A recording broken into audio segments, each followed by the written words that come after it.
La tenue de la conférence nationale constitue pour l'ADEMA PASJ une occasion importante.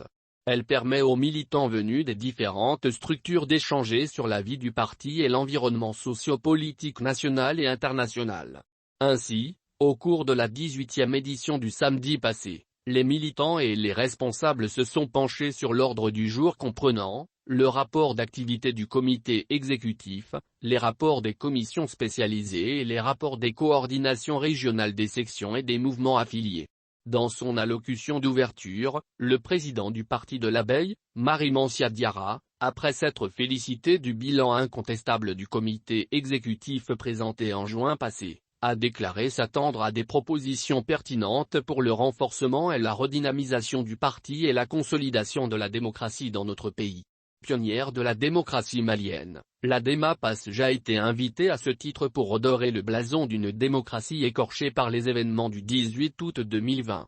Se succédant au pupitre, les partis et mouvements politiques ont lancé un appel pressant au rassemblement autour de l'ADEMA pour sauver l'essentiel.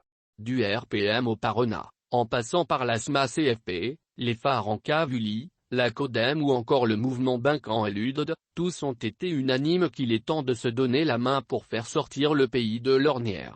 Déclarant avoir pris bonne note de tous ces messages, Marie-Mancia Diarra a indiqué qu'il en fera bon usage réconfortant ses camarades dans leur analyse de la situation que des tentatives sont en cours pour mettre sous l'éteignoir notre démocratie acquise au prix du sang des martyrs, pour dénigrer et détruire les partis politiques. Il n'y a pas de démocratie sans parti politique. Force démocratique de tous les horizons, unissons-nous. Unis, nous sommes toujours forts, mais démunis, nous sommes très fragiles et exposés.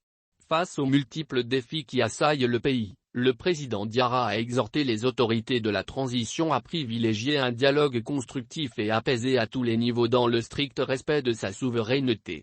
Affichant son soutien à la transition, l'ADEMA PASJ explique s'inscrire dans une logique de partage de responsabilités et de risques pour une transition réussie, en vue d'asseoir la sécurité et une gouvernance vertueuse dans notre pays, ainsi que de créer les conditions favorables à l'organisation d'élections générales démocratiques, libres, inclusives, transparentes et sécurisées. À cet effet, l'ADEMA PASJ dit travailler pour une plateforme solide qui lui permet d'atteindre ses objectifs sans compromettre ceux des autres autour d'un Mali sécurisé, prospère, émergent et solidaire. C'est ainsi que le président a invité ses camarades à se préparer à des sacrifices plus durs notamment dans le cadre du financement du parti, pour lui permettre de se repositionner comme première force sur l'échiquier politique national.